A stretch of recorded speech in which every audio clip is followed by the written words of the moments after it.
Hello everyone! Welcome kayo sa aking channel.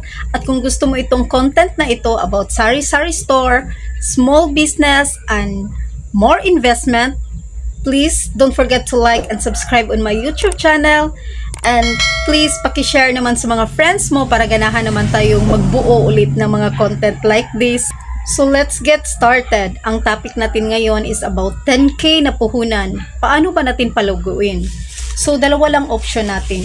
So gusto mo ba ng madali ang kita or gusto mo bang unti-unting mag-grow yung 10K mo na puhunan?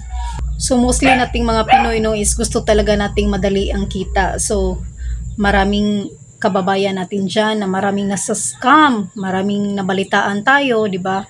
Kasi gusto talaga nilang mabilis na mag-grow ang kanilang money, di ba? So na-scam na din ako way back 2017. Na-scam kami ng worth of 180,000 pesos. So talagang depressed. So unti-unti kaming bumabango ng asawa ko.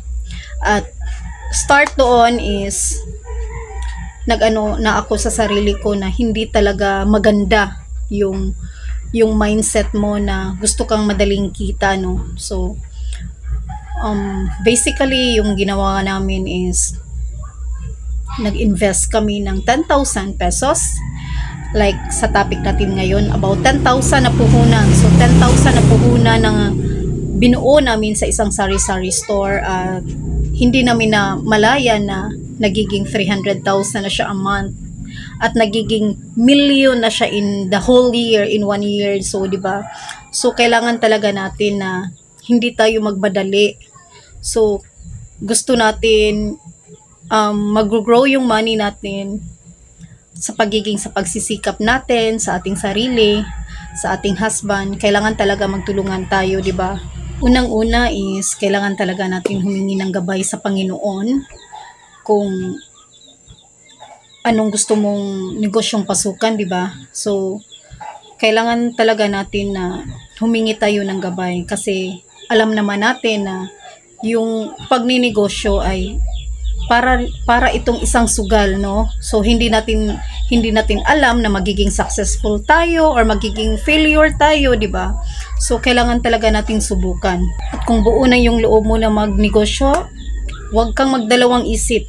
Subukan mo. So nandito na tayo sa point na sumubok. So kailangan natin is kung gusto mong magnegosyo, kailangan talagang may passion ka. So kapag may passion kang magluto, di ba? So dapat sa'yo is magkarinderya ka.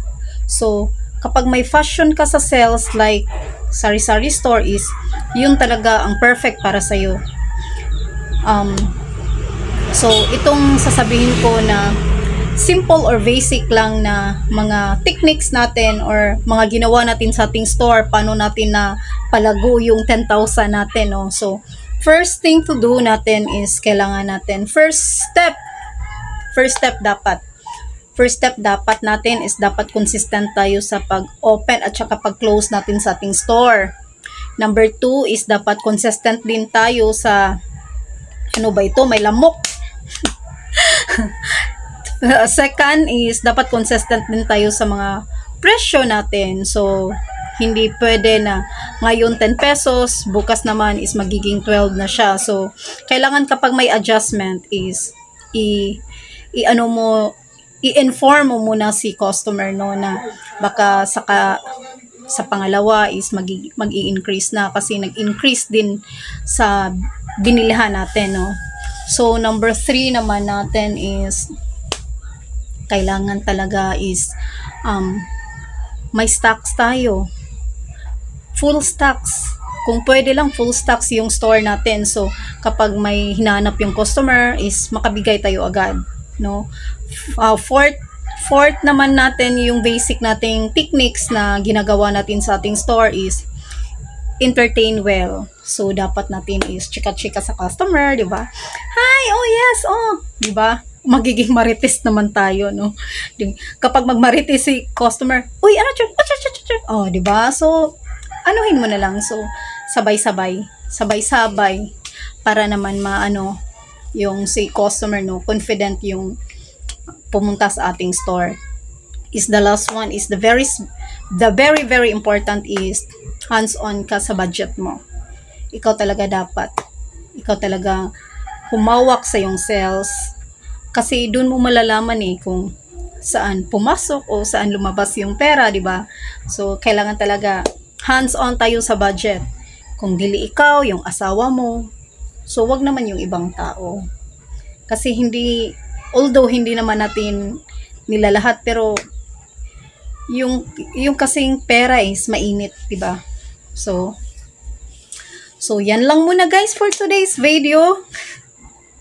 Kasi parang, anong oras na ba? So, oras na pag-prepare ng panghapunan sa family. So, thank you. Thank you for your time for watching my video. Bye-bye! Amping ta kanunay. See you in my next vlog. Bye-bye!